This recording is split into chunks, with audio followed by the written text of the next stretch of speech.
Au plaisir de vous retrouver sur Sénégal 7 TV ñu amati mbégte lool janowaat ak yéen démarrer la semaine ak mbégte bu rëy a rëy ku xool suñu kanam yi xam ni vraiment bég nañu et que week-end bu neex a neex a neex la ñu dund ci suñu ndam li nga xamante ni yàlla mayaat nañu ko ñu nekk champion d'Afrique am ñaari étoile désormais ci li nga xamante ni moom moo di suñu mayo yi tey nag ñu am mbégte lool di fi recevoir ki nga xamante ni moom moo di l'ancien ministre Serigne Mbacké Ndiaye parce que xam ngeen ni nag moom lu weesu li nga xamante ni moom moo di actualité politique bi ku am intérêt loolu la ci li nga xamante ni moom moo di football bi loolu nag moo tax tey ba ñu dalal ko fi ngir mën a joindre les deux waxtaan ak moom ci li nga xamante ni moom moo di actualité sportive bi waaye tamit tafaal tuuti ci li nga xamante ni moom moo di actualité politique bi am ci li nga xamante ni moom moo di gis-gisam am naa mbégte lool monsieur le ministre Diano ak yow tey moom dama kontaan mais maa ngi lay nuyu di la ziar di la félicité waat bu baax a baax a baax.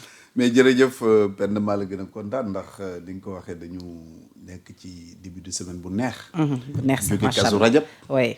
jaar ci appel bi jaar ci appel bi. boole ko jël coupe d'Afrique. Ouais. et quelle coupe d'Afrique. et de Ouais. quelle manière. Ouais.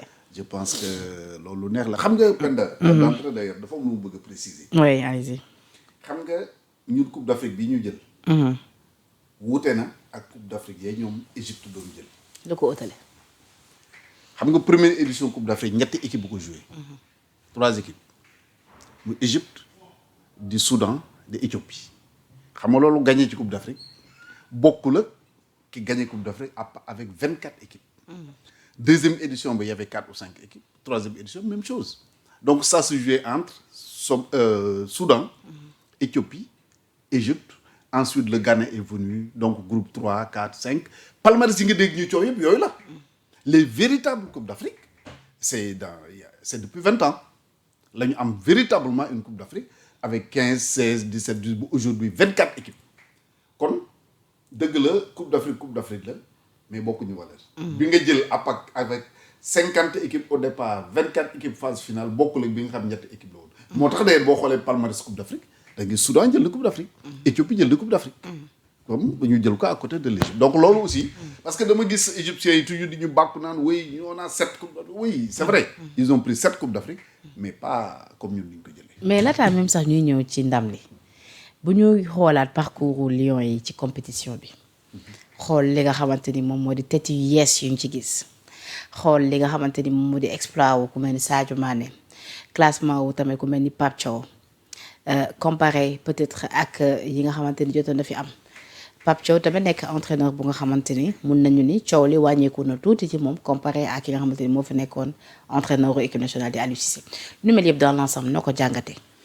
waaw xam nga le sport comme ni nga ko le sport ne ment pas sport mi ngi mel ni nawet li nga ji moom ngay am loo jiw doo ko am succès yi nga xam ne ñun moom la ñu am tey en sport dañ ko jëlee ci ay échecs toujours dama koy rappeler ay échecs ñu toog 18 ans yoo nga xam ne Sénégal demul. phase finale de Coupe d'Afrique chaque fois Guinée moo ñu daan éliminé wala Maroc éliminé ñu Ghana éliminé ñu ainsi du ñu dem ba ñu dellu Caire 86 bi ñëwee Caire 80 avec une très belle équipe ñëpp yaakaar la les Cheikh Seck ñoom Thierno Youm Omar Gueye Sène ainsi de suite Jules François Bocandé ainsi de suite ñëpp jàpp ni Sénégal day dem pour jël Coupe d'Afrique bi malheureusement nous avons été battus ñu jóge fa dem Alger. def une bonne compétition mais arrêté wu en demi-finale en 92 ñu organiser ñun la Coupe d'Afrique ici à Dakar Claude Leroy mii ngeen di gis ni était à l'époque entraîneur de l'équipe Ablaye Matar Diop était ministre de la Jeunesse et des Sports malheureusement nous avons été éliminés mu nekk comme un deuil national affaire bi daanu ak problème bëri yu ñu ci amee ba gis nga même après loolu am difficulté yu fi amoon ñu suspendre stade bi et tout en ce moment nous nous sommes dit mais qu'est-ce qui ne va pas ñun nañ dellu à la base ci lu ñu créé d'abord Aldo Gentina moo fi jëkkoon nekk école de formation Aldo Gentina booba la Jeanne d'Arc de Dakar dafa invité l'équipe de Monaco ñu ñëw fii en match amical Jeanne d'Arc dóor ko 3-0 te boobu Monaco était champion de France je me rappelle même dans son discours Abdou Diouf l'avait cité dans son discours cette victoire de la Jeanne d'Arc de Dakar moo am ay relation ba ñu créé Aldo Gentina bon bref il y a eu beaucoup de problèmes après par la suite Jambar Génération Foot ainsi toutes ces équipes là ñëw en plus de entraîneurs yi nga xam ni officiellement peut-être même ils sont pas reconnus mais saa boo xëyee ci mbedd mi da nga leen di romb ñu nekk ak ay xale yore ñaari ballon ñetti ballon de football donc c'est cette formation là moo tax ba tey Sénégal mun a dem ba egg niveau bi nga xam ni fa la egg donc mooy ce que j'ai dit le sport ne ment pas on s'est battu pour arriver ci niveau bi nga xam ne fa la ñu nekk tey alors ñu am actuellement une bonne équipe parce que une bonne équipe c'est d'abord dans la durée ñu amoon chance avec Aliou Cissé d'abord le président de la République Macky Sall nommé un ministre des sports bàyyi ko fi le temps qu'il fallait ñu am une fédération Matar Ba ñu am une fédération bàyyi ko fi le temps qu'il fallait am un entraîneur bàyyi ko fi également le temps qu'il fallait mu liggéey xam nga boo gisee li dal Mali nii Mali dañu am benn entraîneur mu commencé def un travail ñu dàq ko mu dem Nigéria mooy entraîneur Nigéria bi parce que sport il faut nga am le temps nangu ay défaite maanaam daal li ñu yekk nii luñ toggoon la depuis lors très bien day doog a ñor donc non ñor na sax avant tey ndax jël nañ Coupe d'Afrique avant et je félicite madame le ministre quand même dans son discours démb ndax nit du fàtte démb ni mu def rendre hommage à Aliou Cissé rendre hommage également au président Augustin Senghor c'est extrêmement important tout à fait te xam nga équipe une bonne équipe c'est d'abord une défense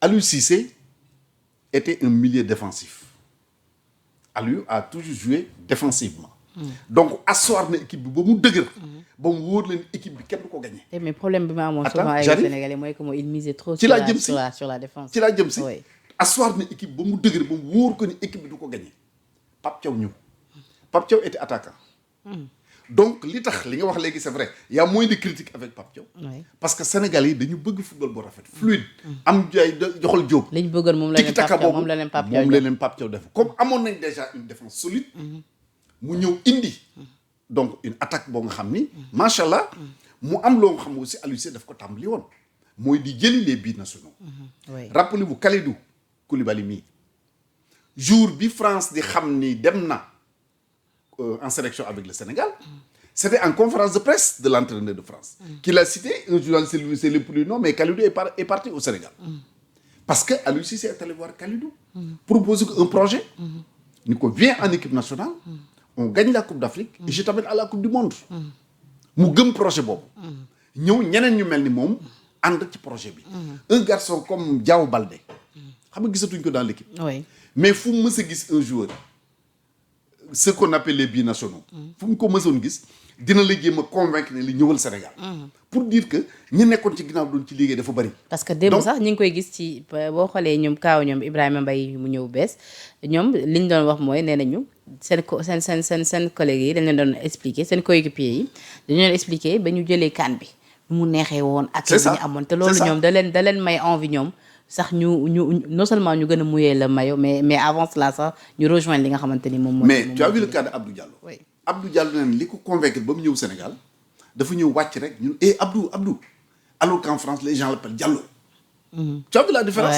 donc fii day wane ni fii la bokk donc politique boobu nga xam ne déjà Aliou Cissé commencé woon na ko te n'oublions pas que Aliou Cissé ak Pape Thiaw ñoo doon liggéey aussi donc ñu continuer liggéey boobu moo ñu jox tey résultats yi nga xam ne am nañ ko équipe bi nekk koo nga xam tey ñëpp dañ ci sawar a ñëw dans le passé il y a beaucoup de joueurs woon dañ leen doon woo pour ñu ñëw équipe nationale ñu bañ ils préféraient dem France wala dem feneen mais aujourd'hui équipe bi macha allah neex na de oui ak l'équipe nationale dafa nekk léegi loo xam ni xam nga du sax xaalis bi bu doon xaalis rek du ñëw mais dafa am benn ambiance boo nga xam parce que nit Penda ku nekk da nga bëgg a xam yow yaay kan tout à fait tu vois touristes yi ngay gis ñu doxantu ci dëkk bi ñi jógee Caraïbes ñu jógee feneen ak feneen ñu jógee États-Unis ñu jógee Cuba uniquement pour xam fan mooy seen cosaan c'est important donc soo mënee dellu si Ibrahima Mbaye mi ñëw ñu taggal ko ay maamam woyal ko tëggal ko junju keneen ak keneen def noonu mais c'est quelque chose d'extraordinaire waaye Yehvan Diouf mii ñu wane nii marqué na ma de borom serviette bi mais dafa am fit ak fulla ak fayda xam nga bisu dee ku dund doo gor bisu dee ku dund doo gor waaye ñoom ban problème lañu amoon ak serviette bi mais parce que ñoom yaakaar nañ ni serviette ay xon ci nekk parce que ñoom gëm nañu ni te gis nga Penda il faut ngeen xam Maroc fan la tegoon coupe bi c'est-à-dire que ñu ci bëri ñu ci wax mënuñu ko comprendre loolu tout de suite ce matin maa ngi ciy waxtaan ak le professeur Abdoulaye Fekak mais nekk professeur à l'université Mohamed V de Rabat moom mooy diriger les Marocains, on les appelle MDM, mais les Marocains du monde. Ils sont au nombre de 7 millions. Ce matin, ñu ngi ci discuter ak ñeneen ñoo nga xam ils sont dans la famille royale. Maroc bi mu dis parce que xam nga Maroc diplomatie dafa am fu mu ko teg fu rëy la teg moment bi ñuy wax nii le roi du Maroc dem na États-Unis. Pourquoi? Parce que initiative bi Trump jël daanaka pour daaneel Nations Unies créer ay yëfu boppam. Le roi du Maroc c'est le premier pays africain bu adhéré ci loolu tey dem na seeti Trump pour ça pour te dire dimension bi nga xam ne ñoom foofu la ñu teg diplomatie le Maroc.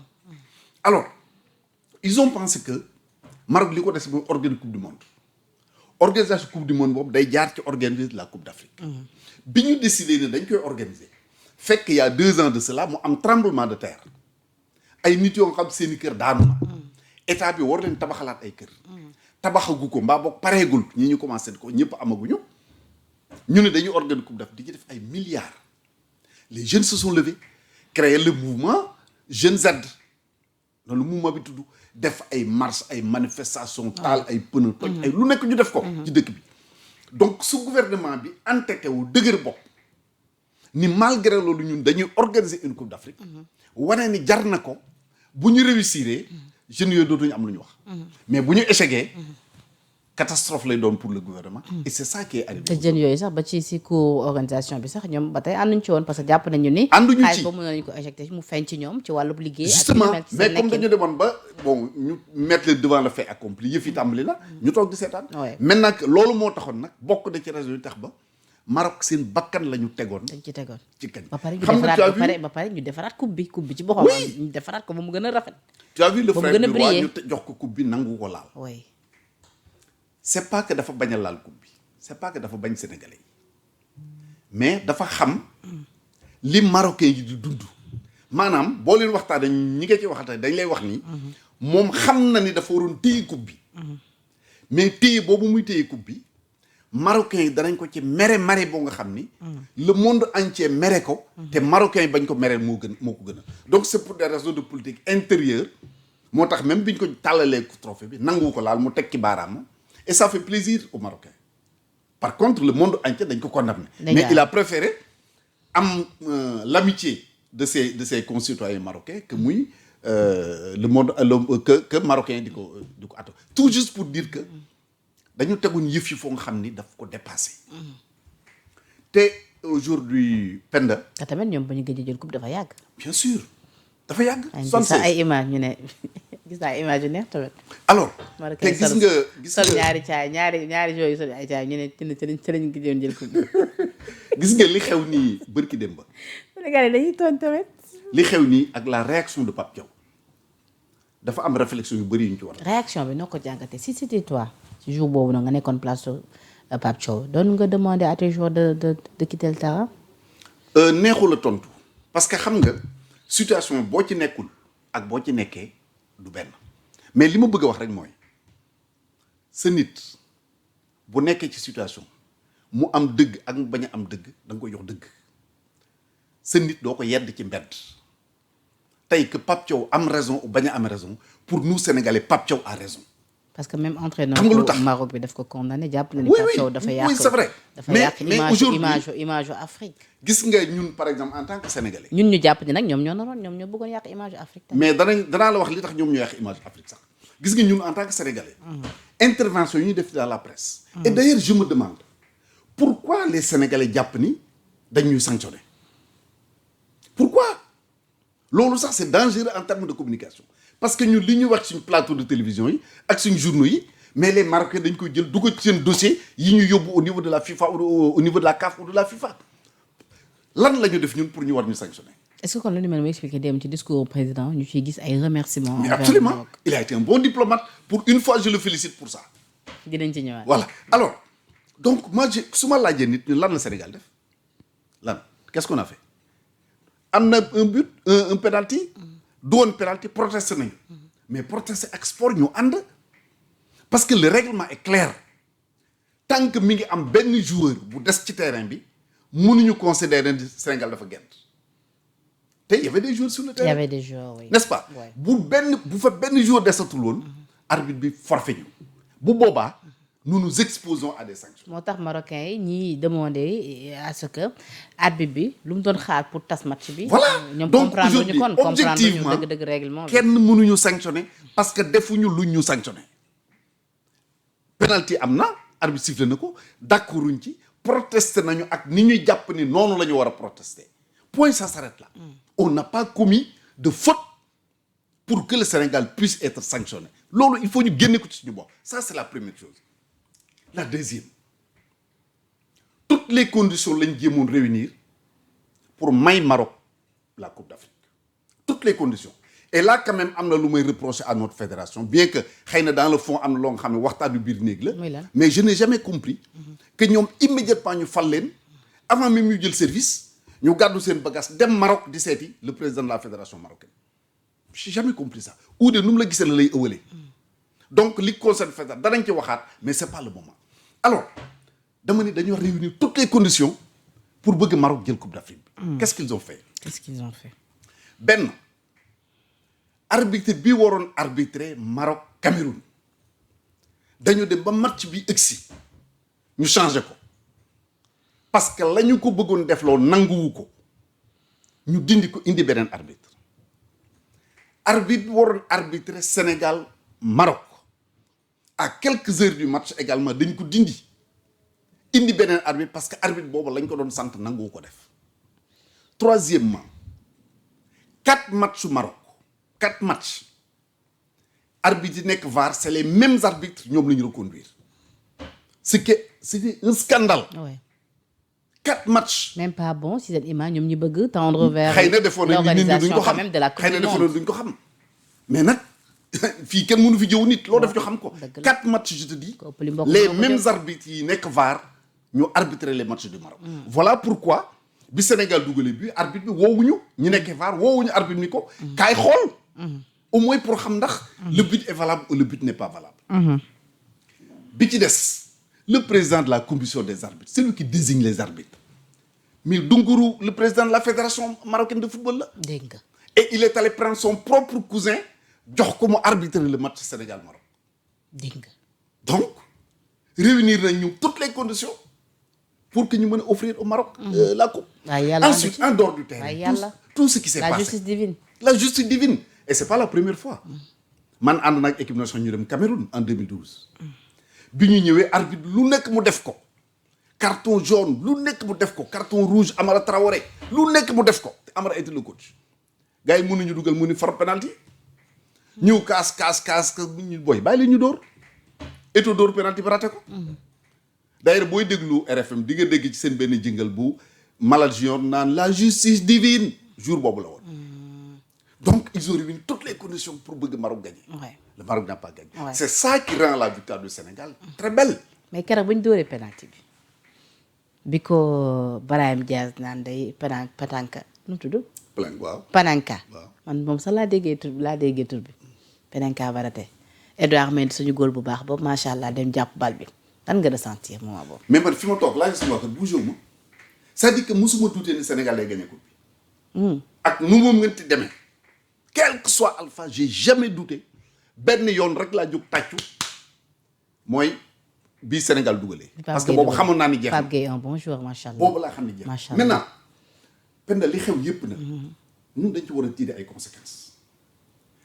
c'est vrai que yàgg na commencé li ñu def nii yàgg na commencé depuis bi Motsepe nekkee président de la CAF c'est pas des hommes du sport ay businessman la ñu yoo nga xam ñoo ñëw dans le milieu du sport. Il y en a qui supportent tey jii la candidature de Samuel Eto'o jàpp nañ ne oui moom war na war a mën a diriger la CAF. mais avant li pour qu'il y ait changement. dañu waroon supporter d'abord la candidature Augustin Senghor c'est ça qui nous rattrape. C'est ça la vérité aussi. Je me rappelle à l'époque bindoon naa benn article pour dire le véritable patriotisme à l'époque c'est de faire bloc autour de Augustin Senghor. Donc Motsepe soutenu par Infantino c'est pas des hommes du sport ay businessman la ñu def nañu de sorte que aujourd'hui le président de la FIFA mooy diriger la CAF. Et le président de la CAF dafa bëgg am la mainmise sur toutes les fédérations africaines. gisoo Infantino bi Brahim Diaz di doon penalty bu mu ko raté. Oui. Alors expression faciale. Mais c'est clair. Comme s'il était déçu. De sorte que président fédération bu nanguwul a def li ñu bëgg ñu def la guerre. Comment naka nga mën comprendre ñuy dem élection pour le comité exécutif de la FIFA ñu écarter le Sénégal écarter le Nigeria écarter le Cameroun écarter tous ces pays de grand football pour Falkan la Mauritanie Comores Djibouti pays yoo nga xam à peine est-ce que football am na fa. Uniquement parce que dañu war a am des hommes yoo nga xam ni comme nii lu ñu leen sant ñu def. Conséquence c'est quoi? Aujourd'hui nee nañ la Coupe d'Afrique dañ ko def tous les 4 ans. tous les 4 ans. Parce que loolu la Infantino bëgg moom la Motsepe di def. parce que nee nañ parce que nee dañ ko def 4 ans. CAN bi dafa dem ba jël le dessus nangu buzzu li nga xamante ni moom moo di. mais c'est clair Coupe d'Europe bi. Deuxièmement suñu joueurs yi ñu doon libéré mais léegi réduire nañu délai bi ba nga xam ne en 3 jours pratiquement ngay ñëw en équipe nationale. Ce n'est pas normal. Le championnat des locaux bi nga xam da doon permettre joueurs yi nekk fii au niveau national di compétir au niveau africain ñu supprimer ko donc beaucoup de mesures yu ñu jël yoo nga xam ni finalité bi mooy lan mooy nelawal le football africain. Mais est-ce que nous devons croiser les bras? Non, du tout. Il faut se battre. Takku ba mel C'est ni pourquoi naan. d'ailleurs je lance un appel à madame le ministre de la Jeune et des Sports qui fait un excellent travail. ñafe na ci def lu ne moment bii ñu toll c'est le moment que mu jël le dossier en main. Ouais. woo ay sénégalais. parce que faut pas nga toog bañ ne dañ lay sanctionner non. c'est le moment de le faire. parce que mënoo nekk ci réew. am un Sénégal bu toll ni bu tudd. Amadou Diagne Ndiaye. xam ni le monde entier buntu bu mu fëgg ñu ubbil ko. nga am un Sénégalais bu tudd Youssou Ndour. xam ni le monde entier buntu bu mu fëgg ñu ubbil ko. te doo leen woo wax ak ñoom wax ak fédération bi tu les mets en mission tout de suite parce que le monde fonctionne à partir de lobbying. Tout à fait. Il faut le faire. Deuxièmement bu ñu constater rek ni il y a un complot contre le Sénégal et contre le Sénégal rek parce que ñun li ñuy jooy tey moom la Nigéria di jooy moom la Algérie di jooy moom la Égypte di jooy moom la Cameroun di jooy donc il est temps que nous en tant que Sénégalais nous avons été des leaders dans ce pays ñu jël initiative mettre en place un comité pour la défense du football africain. léegi monsieur le ministre ma laaj la man dama am question ma jaaxal en fait ñun Sénégal ñoo gagné coupe bi wala Algérie moo gagné coupe bi. benn xaaral ma eggali ñëw tontu la ci loolu. comité boobu xam nga yaa ngi wax léegi le cas de Eto'o de Samuel Eto'o. Oui. Il y a d'autres cas comme ça de grands Africains yoo nga xam ni dañu jóg élever contre ce qui s'est passé. C'est le moment. Ouais. De fédérer toutes ces forces-là. Quelqu'un comme El Hadji Malick Gakou, dont l'engagement, la générosité. Parce que maa ngi rappelé wu bi président Augustin Senghor nekkee candidat à la CAF moom moo jël initiative man en tout cas moo woo ñeneen ñu créer benn comité avec les Youssou Ndour ak ñëpp vraiment ñu bëri pour soutenir la candidature de Augustin. De la même manière j'invite Malick Gakou à prendre des initiatives dans ce sens ñu créer benn comité contacter tous les pays africains. loolu fédération mënuñu ko def parce que bu ñu ko defee ñu sanctionné leen mais ñun bokkuñu fédération nous sommes des Africains nous sommes des sportifs kenn mënuñu tere wax au nom de l'Afrique et au nom du football africain. C'est bien. Donc ñu jël initiative def ay rencontres parce que ñii boo toogee di leen seetaan dañuy rey complètement le football africain. Ouais. te am na benn dossier bu nekk dans les coulisses on me l'a envoyé tout de suite.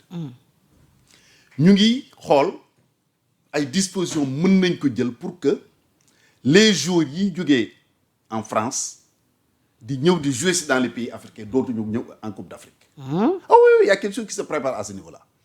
Le dossier est là avec moi. kon dafa jot pour ñu wax ci. Ce matin maa ngi koy wax ni j'en discute avec le professeur Fekak au niveau de l'association des Marocains du monde. ku ci nekk tey gis nga ni y a quelque chose à faire. Donc bu ñu toogee rek croiser les bras. naan danañ ñu sanctionner am ñu naan sax oui la sanction ne sera pas lourde. Ainsi de suite. bu ay Sénégalais dem bay théoriser alors que aujourd'hui il faut faire bloc autour de l'entraîneur. Il faut faire bloc autour de l'équipe nationale. Il faut faire bloc autour de la fédération. Il faut faire bloc autour du ministère des Sports. Surtout ça pour défendre notre def cause. bloc autour de Pape Thiaw bi nga xamante ni ñu ngi ruumalaat sanction yi nga xamante ni mu ngi koy xaar ginnaaw acte bi nga xamante ni posé na ko. waaw xam nga mais ñun en Oui, tant que sénégalais. oui. bu ñu toogee déjà di wax ban sanction la ñu war a am. qu'on protège quand même notre Absolument. Mais bu ñu coach. toogee déjà ñun naan naka la ñuy sanctionner. Ça veut dire que nous ouvrons les portes de la sanction. Bah oui. Alors que fauté wuñu man je veux qu'on me dise voilà la faute qui a été commise. Parce que nit ki boo koy condamné da nga koy teg sur un article précis. article tel moo wax lii. te nee nañ tamit Maroc ñoom également ñu ngi préparé pour attaquer même l'arbitre et que lu ñu mel ñu ngi nekk di ko waxtaanee seen assemblée nationale parce que dañu bëgg arbitre bi même ñu indi ko juger ko foofee ca Maroc. xam nga yooyu moom bon ils n'ont qu'à faire ce qu'ils beaucoup de veulent. choses se disent. mais ñun nañu def li ñu war a def. d'accord léegi sama question ci Algérie. oui mais loolu ça a toujours été comme ça. Algérie fu ñu gañee Maroc mbaa ñu gañee France Algérie day feetu c'est-à-dire que loolu dafa dépasser sport. c'est une adversité. pour ne pas dire autre chose l'impression que ni ñoom seen bopp ñoom ñoo nekkoon les finalistes. oui adversité boo nga xam ni ils ont jubilé pour ne pas dire autre chose ça a toujours été comme ça entre le Maroc et l'Algérie. loolu c'est depuis des siècles noonu la mos a demee. ak ku ci nekk ni nga accéder à l'indépendance. Maroc tamit bu fekkoon tey jii moom Sénégal Algérie woon ñun ñu gagné Algérie ñoom tamit dañuy feetu. ils allaient jubiler. mais il faut dire que Maroc nag sauf bii yoon. les Marocains ont toujours soutenu le Sénégal mais bii moom. vraiment fii la leen des. Sénégal yi tamit fañ ko jëlee woon la fañ ko tegoon la suñu diggante tamit ak Côte d'Ivoire am na tamit ñu supporté woon Maroc am na ñoo xamante ne lu ma salué wuñ ko Ivoiriens yi tamit sama mbokk yi lu seen yoon ci combat gi. et pourtant boo gisee Marocains yi démb ñoom ñëpp ils ont jubilé avec nous la Côte d'Ivoire le Cameroun le Mali. am nañu ci àndoon ak ñun c'est vrai un peu partout les gens sont sortis parce que finalement man li ma jot ay messages de l'extérieur musuma ko jot. parce que injustice la nit mënul supporter. et ñëpp gisoon nañ ni. vraiment la CAF et la FIFA bëggoon nañ def tout pour jël coupe bi may ko même en France en maire Toulouse bi gis naa ko mu jubilé avec les Sénégalais de mais absolument donc vraiment ñëpp yéene woon nañ ñu ko yàlla defee woon li ci des nag mooy on n'a qu'à gérer l'après. maa ngi ñëw ci discours cérémonie d'hier bi mais bu ñu resté ba tey Maroc gis naa tamit nga def benn communiqué ngay ñaan ci sa majesté le roi Mohammed VI mu waxanteeg ak askanam parce que jàpp nga ni sinon lu ñu mel mun na gën a dégénérer et que lu ñu mel mun na gën a yàq li nga xamante ni moo di relation yi am diggante Sénégal ak réewum Maroc. waaw parce que xam nga c'est vrai que le sport dafa am solo dafa am importance mais sport la rek mënul passer leneen du dul loolu joué nañ match kii gagné ne ki ñu gagné nañ ko jeex na coupe baa ngi fii tëdd fii ba ñu joué waat coupe baa ngi fii loolu c'est réglé donc jarutul yenn yi te bu ñu bàyyee ba mu dégénérer mun na jur leneen te comme peut-être yàlla may na ma am na ñoo nga xam su ma jaaree ci ñoom peut-être li ma bëgg a wax le sa majesté dina ko dégg bon j'utilise cette voie là ensuite utiliser également la voix de tous les Marocains xam nga wax naa la ko léegi le communiqué là je l'ai envoyé au professeur Fekak mu diffuser ko au niveau de tous les Marocains à l'intérieur comme à l'extérieur vraiment parce que man dama jàpp ni mbir su xewee du rek affaire gouvernement du affaire fédération kenn ku de yow sax mën nga fa am xarit wala mbokk moo nga xam ni soo waxee ak moom am na lu mu war a mën a jariñ nga def ko je pense que c'est dans ce cadre là que li ñëpp war a agir c'est pourquoi d'ailleurs j'ai parlé de Diagne Ndiaye j'ai parlé de Youssou Ndour et d'autres yoo nga xam ni man jàpp naa ni non seulement mën nañu def dara avec la CAF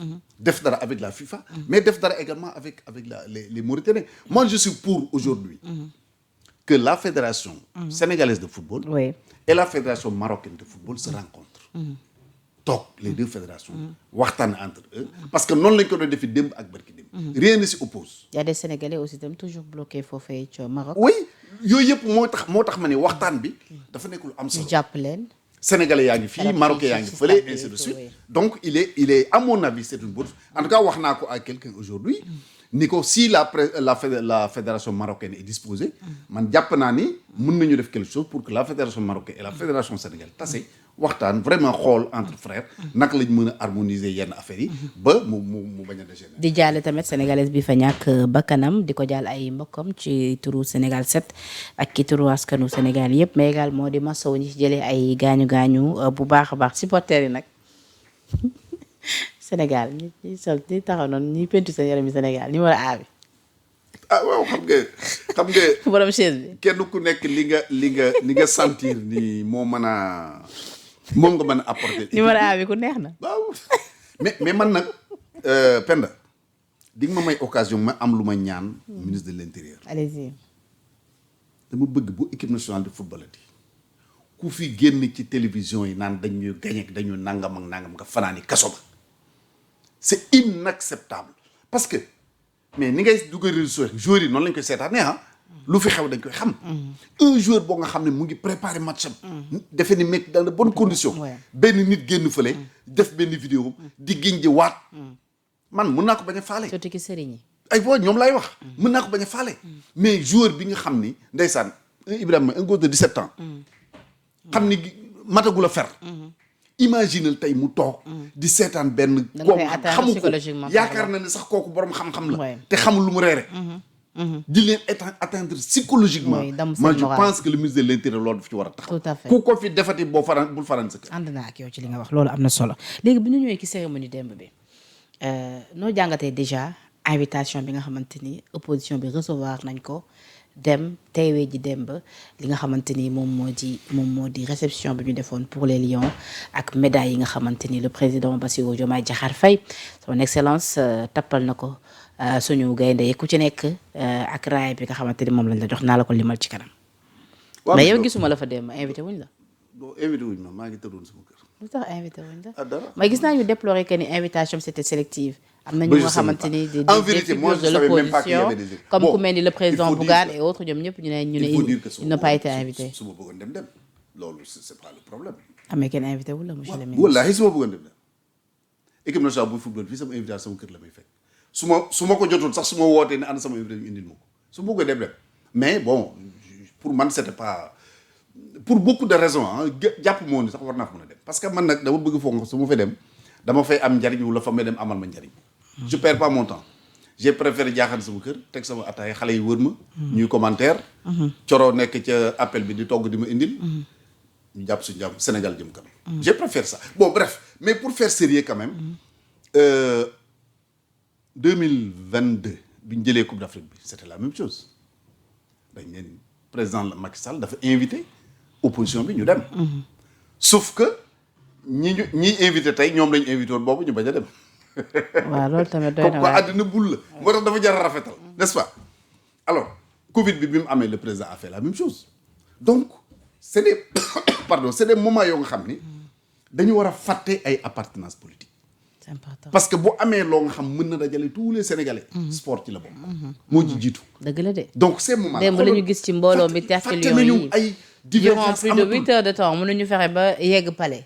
xale yëpp génn. donc ça a été une très bonne chose que le président a invité tout le monde société civile syndicats partis politiques. les acteurs culturels également y étaient oui. parce que c'est ça loolu la ñuy séntu ci président. mais ndax invitation. j'avoue que nag waroon na nekk une invitation sélective je veux dire. bon man mënu ma ne elle est sélective ou pas j'en sais rien donc man nag wax dëgg yàlla du ma wax loo nga xam ni. buñ ma laajee mënu ma ci joxe firnde. mais ce que disent non je veux dire c'est ce que disent certains. c'est ce que mais xam nga aussi. du fait que yow ku mel ni yow gisuñu la fa ku mel ni le président Bougane gisuñu ko fa. oui mais xam nga nag invitation aussi mënut a matal ñëpp. loolu tamit dëgg la il faut le reconnaître. mënoo invité ñëpp xaj ñu fa amoo foo leen di def sax. boo leen invité woon ñu dem amoo foo leen def. loolu dëgg ñu critiquer la. voilà invité nañ ba ñëw amuñu fu ñu toog nangam ak nangam. et il faut quand même dire une chose le président de la République. Bassirou Diomaye dans tous ses discours quand même il faut le reconnaître day woote à un rassemblement. ça c'est vrai dañ ko war a nangul tamit. ça c'est vrai xëy na nañu jàkkaarloo résultats yi amagu ko peut-être. pour quelle raison je n'en sais rien. mais au moins dans ses discours. en tout cas les discours officiels. discours à la nation 3 avril tout ça à chaque fois qu'il parle. vraiment day wax booloo. et puis il rappelle que ni moom il est le président de tous les Sénégalais. moom lay wax ni donc loolu. amul c'est quand même une très bonne chose. tout à fait maintenant. récompenser na aussi Lions yi c'est une très bonne chose bien que xëy na li am na ba pare man j'avais proposé autre chose. j'avais proposé que président na créer la tanière une cité qu'on appelle la tanière la cité des Lions d'abord mu ëpp jëm mu nekk loo nga xam ba àddina tukki kenn mënatu ko fàtte xam nga immeuble Lions yi mi ngi fii toj nañ ko sax mais ba léegi ñu ngi naan immeuble mais une cité tamit une cité bi doon na nekk lu compliqué parce que ñun actuellement ni ci wàllu koom xam nga ni demeewul noonu. justement loolu moo dul woon compliqué. ah oui oui expliquez-vous. bu terrain amee état bi mën na tabaxu ay cité te 1 franc du ci dem. ci naka. je donne juste un exemple toutes les sociétés parce que àddina noonu lañ koy gérer toutes les sociétés qui sont au Sénégal ñi nekk ci fer ñi nekk ci pétrole ñi nekk ci gaz ñi nekk ci ciment ñi nekk leneen ak leneen il suffit que l'état du Sénégal ni leen dama bëgg a tabaxal cité montant bi c'est de temps ils mettent l'argent sur la table directement ou indirectement nga tabaxal leen cité yi mucc ay grand standing tuddee ko la tanière wala tuddee ko Sadio Mané wala quelque chose comme ça mu nekk la ba àddina di tukki ku ñëw dina xam ne lii kat Lions yi lañ ko defal jox nañ leen ay terrain c'est très bien. laata terrain yi ci sa proposition tam bi ma lire gisoon naa nga fàttali tamit ni dañ leen war a restituer terrain yi leen mayoon sous Macky Sall. Absolument. mu nekkoon ay terrain de 700 mètres carrés. su ma jumul Wakaam fii la woon xaw ma yow. c'est ça. ak enveloppe bu tolloon ci 500 millions ci boobule. ci 50 millions plutôt ci boobule jamono. mais ñu ne terrain dañ ko nangu ci ñoom yow ngay sàkku ci nga doon sàkku ci le président. mu delloo leen ko parce que li ñu leen mayoon ñoo ko moom. mais lu waraloon ñu récupérer terrain yi ci. je sais pas gouvernement bu bees a ñëw rek indi feem yu bees rek c'est tout. gis naa tamit après El Hadj Diouf tamit doon wax. mais El Hadj Diouf wax na ci d'ailleurs gis naa El Hadj Diouf di ci wax indi nañu feem yu bees mais nit ki la mu amoon bàyyi koog moom soo koy may leneen nga may ko leneen ça coûte rien mais mënoo leen nangul seen terrain fii à Dakar fii ci wetu aéroport ba pare may leen terrain yu nekk. mais may nañ leen quand même ay terrain yu 1500 mètres carrés foofee. c'est important ci Petite Côte ba mais baax na surtout que ñoom bu ñu jógee fii surtout xëy na bu ñu ñëw ànd ak seen i xarit ànd ak ñeneen ñoo xam ne viennent de l'extérieur ils dégg nañu la Petite Côte c'est bien que ñu may leen foofu ay terrain c'est une très bonne chose. ak vraiment maa ngi féliciter enveloppe bu toll également ci 75 millions oui. joueurs yi mais ni mu ko yaatal même ba ci délégation yi ak les membres même du ministère des sports je pense que ça c'est une très bonne chose. non ministère des sports ñoom prime lañ ci prime bu toll ci 305 millions lañ leen jox. mais pourquoi président di ko annoncé. il devait pas. ah non attends je veux dire xam nga un agent de l'État buy dem en mission am nga ay frais de mission n'est-ce pas c'est différent ak lii nga xam ne moom la ñu président jox en tout cas c'est ça ma compréhension parce que bu doon loola rek kon président du ko annoncé donc lu mu leen may la moom loolu vraiment dañ koy rafetlu bu baax parce que c'est vrai que sonn nañ ci te comme on le dit ku def lu rëy am lu rëy ku def dara waa xam dara mais ndax après coow parce que tout le temps des fois suñu ay prime bu amee après souvent dañuy faral di dégg ay coow ci séddoo ba. ah non mais li mënul am coow. non waxuma ci côté fédération nga fédération joueurs yi ñoom xam nañ seen lim. waaw xam nañu nombre de joueurs. xam nañu nombre staff technique bi ñaata lañ. mais prime ba ca ministère bi. mais prime bi boo déggee dañ ko 305 millions. am na ci chiffre bu ndaw bu ci topp boo ko déggee nga xam ni calculer nañu. kenn ku nekk la mu war a am. parce que bu ñu doon 300 millions par exemple globalement nga mën a xalaat séddoo. mais na nga dégg chiffre bi je pense c'est 305 ou des choses. en tout cas il y a un 5 à la fin. nga xam ne calculer nañu bu baax diw lii la ba mu ñëpp ñu jox la je pense que c'est une très bonne chose. d'accord ku ci mën a dolli leen ku ci mënul dolli nag voilà muy loolu. d'accord léegi 75 millions yu ñu casqué pour Lion bu nekk. ban jàngat nga ci am. mais tuuti na sax suñ ko mënoon dolli ko. xam nga il faut ñu xam ni. état suñu mérité nañ lu nekk de. mais bien sûr il faut ñu xam ne état c'est comme borom kër ci kër. dégg naa nag jàngalekat yi commencé nañu ñoom it di bëgg wane seen bopp. waaw mais il fallait s'y attendre am na ñoo xamante ne dañuy dégg koppar ñu ne ko réew mi am na koppar. mais réew mi am na koppar c'est ça la vérité il fallait s'y attendre. réew mi am na koppar. waaw am na koppar réew mi am na koppar. xam nga dama wax ne borom kër ci kër de monsieur le ministre. attends rek xaaral ni ñu ci dellu si mais dama ne borom kër ci kër da ngay joxe ndékki doolu tere joxe añ doolu tere joxe reer fay njàngu école yi du tere nga jënd courant du tere nga def leneen ak leneen joxe transport du tere nga jëndal xale yére c'est pour dire que borom kër fu ci nekk am na lu mu fa war a def de la même manière le président de la République qui gère un état corps bu nekk am na lu mu warloo ak yow tey ñii ñoo xewle tey defal nañ leen bu kenn nag jóg ni pourquoi defaluñu ñii di defal ñii parce que tey ñii ñoo xewle il est vrai que y a d'autres on pourrait même appeler des urgences dans le pays dégg naa démb sax ñuy wax naan way mënu nañ ci jënd ay ambulance mënu nañ jënd nangam mais li Lions yi réussir waxuma sax football bi en tant que football waxuma coupe mais ni ñu fexe ba delloo si sénégalais yi boole leen xolu sénégalais yi àndandoo pendant des jours ou pendant un mois ñëpp di yëkkateendoo di tegandoo di waxandoo la même chose di defandoo la même chose ñii ngi ci course ñii ngi ci église bi feneen ak feneen tu vois l'église c'est beaucoup investi ay ñaan ci àndandoo boobu noo jàngatee sax ci biir discours le capitaine Koulibaly ni mu waxee ni Sonko ak Diomaye yéene suñu étoile yéene suñu ñaari étoiles yi ñu bëri jàpp ni tamit boobu le discours buy war a gën a mën a fédérer mais également la ñu gis ci image yi li ko dalee ci keroog bi ñu gañee final bi saafonte bi ñu gis ci diggante ñoom ñaar ci jamono bi nga xamante ni ci ay fan ci ginnaaw ñu ngi doon wax ni ñoom ñaar réeroo daf ci amoon dafa mel ni tamit lu ñu mel ni dëgg-dëgg ni football day boole gis nañ ko ci est-ce que da nga jàpp ni lu ñu mel war na tax ñu gën a mën a ñoŋal football pour que yu ñu parce que moom rek moom mooy sport bi nga xam dëgg-dëgg mun na fédérer mais également mbooloo bi ñu gis ci diggante le président Diomaye ak le premier ministre Ousmane Sonko. waaw ni ñu jegee ñëw noonu ci jëmm yàlla na xol yi jege ñëw noonu. amiin ndax man de wax dëgg yàlla bokk naa ci ñi nga xam je l'ai toujours dit musuma ñaan yàlla tàggoo di am seen diggante parce que c'est pas dans l'intérêt du Sénégal. amaluñu njariñ. waaw ay nit ñu tàggoo moom ak foo ko mën di seet rek. amul njariñ. donc yàlla na yàlla def ñu vraiment ñu gën a booloo gën a nekk benn. kon fu mu ne yow li nga gis dem jàpp nga ni même bu coow amoon coow la jeex na.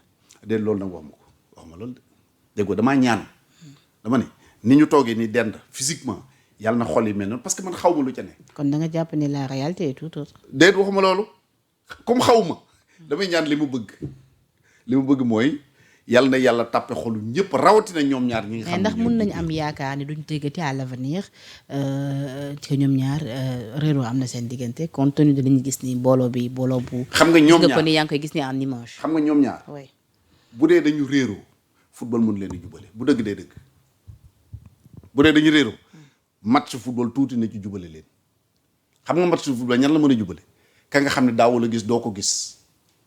dara xew ngeen tasik be mais pend foo nekkoon maa ngi fii nangam mi ngeen waxtaan saafonte ñooñu la mën a jubale donc encore fois man sama li may ñaan mooy yàlla na seen xol yi mel ñun ni ñu ko bëggee. Youssou Ndour tamit démb poignée de main moom ak le président Diomaye ak Ousmane Sonko ba sax Ousmane Sonko tënk ni ko ani grand boub bi. waaw xam nga lu ne. xam nga Youssou dama koy fàttali ni ko Youssou yaa fi woyoon ni coow li bawal. yaa ngi fàttali boobu. coow li bawal. Youssou dëkk Bawol Ousmane Sonko dëkk Bawol kon war nañu mën a tase ñoom ñaar. du dëgg. mais réaction Youssou Ndour démb. ak ba mu nuyoo le premier ministre Ousmane Sonko dem ba ci moom nuyu ko. mais Youssou c'est un homme d'état Youssou est un homme d'état kilifa la te nag fu Sénégal mës a woote taxaw na indi sa contribution. loolu aussi xëy na sax Sénégal ñun ñoo ko dul utiliser comme ni nga xam noonu lañ ko war a defee mais wax dëgg yàlla c'est quelqu'un boo nga xam ni.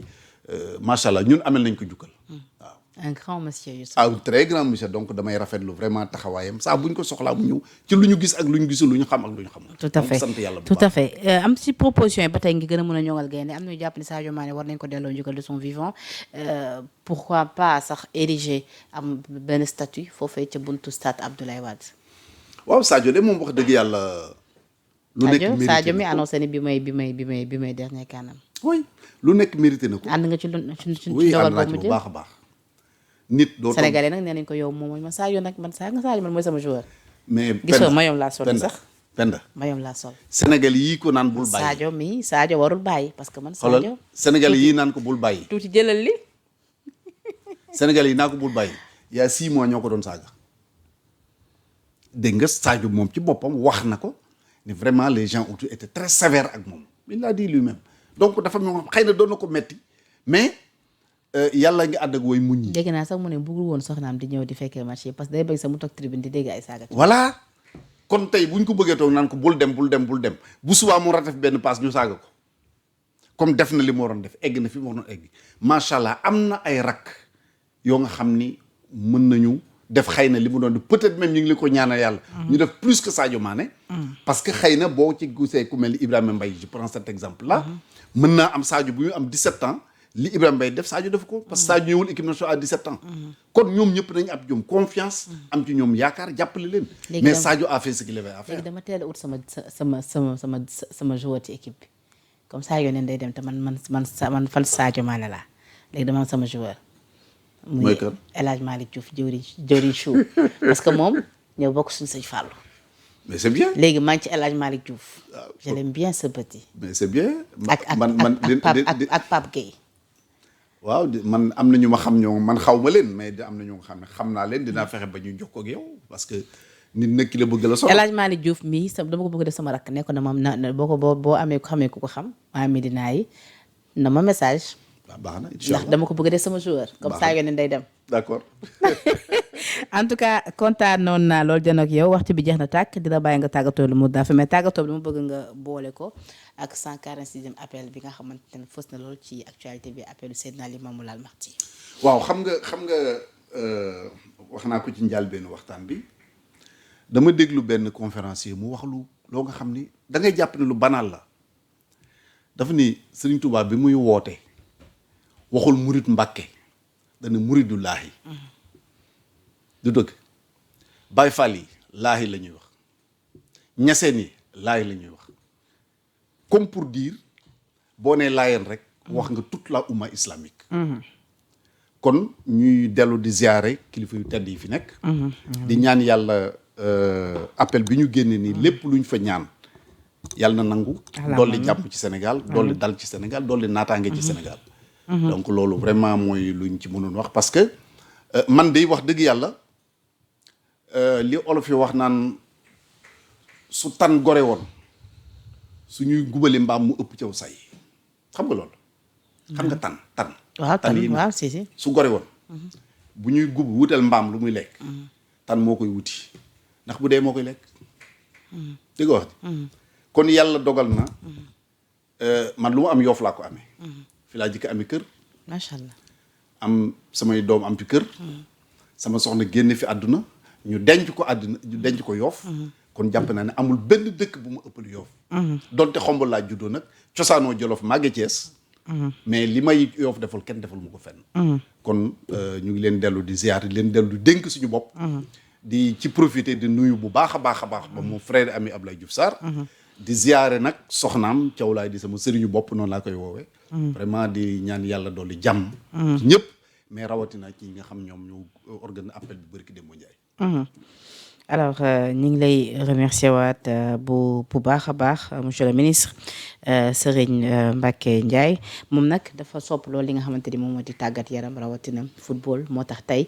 xam nga ni actualité bi ça reste sport fu mu nekk nii moom xol yëpp ñi ngi sedd ba tey ci li nga xamante ni moom moo di Coupe d'Afrique bi nga xamante ni jël nañ ko ci ñaareelu yoon donc nag tey yoon la woon ñu dalal ko fi waxtaan ak moom ci sport bi waxtaan ak moom ci li nga xamante ni moo di prime yi cadeau yi ñu jox gaynde ñu mérité ko loolu nag di xaar tamit prime yi war doon si ko su ñoom war a jógee ci fédération ak yu ni mel c'est important ndax ñoom ñoo ko jëf ñoom ñoo toll nu mel donc lu ñu leen defal rek xeeb nañ ko kontaan naat nag démb bu ñu gisee image yi tertu bu ñu tertu gaynde yi xam ni Sénégal dafa neex dëkk bu neex la lii boo ko xoolee sa yaram day daw donc kontaan nañu bu baax a baax di remercier waat équipe technique bu Sénégal 7 bi nga xamante ni CAN bi mais Penda baal ma de bala may coupe Sénégal Tour vraiment jar nañu sargal parce que bus yi jàpp naa ñoom ñoo ko commandé indi ko uniquement pour l'équipe nationale. te bii am na sécurité contrairement à bi ñu gisoon en 2022 Sénégal Tour wane nañu c'est des grands patriotes oui, grands sénégalais. presse bi aussi taxawaay bu rafet bi ñu am man jàpp naan sax ci prime yi presse bi waroon nañ ci am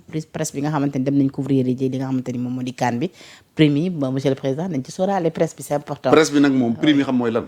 aide à la presse bi nañ ko génne. ensuite convention yi ñu doon signé ak les maisons d'édition ak presse bi ñëpp. état bi na ko def. loolu am na solo parce que presse. dañu am un rôle important à jouer dans un pays. tout à fait lii li muy rëy bu doon presse duñ ko gis. tout à fait président la mu wax démb. li muy rëy bu doon presse duñ ko gis. tout à fait donc la presse est indispensable. c'est un levier dans l'économie du Sénégal il faut que ñu ko bàyyi xel. kontaan naa lool ci li nga wax ni ndax am na solo di remercier tamit staff technique bi demoon ci CAN bi Dieye ak Ibrahima Pape Ibrahima kontaan nañu lool ci liggéey bu am solo bi ngeen amal foofee ca Maroc représenté Sénégal 7 dignement amal fa ay plateau ay édition yu am solo yóbbante de muy kan le maire de Khombole Magueye Boye waaw dafa bëgg organiser une fête à l'honneur de Pape Thiaw à Khombole loolu am na solo waaw donc l'information est là. na ki ñëw ñu ànd ci ak Sénégal 7. absolument quand c'est important c'est sur Sénégal 7. donc gis nga tamit plateau direct yu non stop yi ñu leen proposé woon.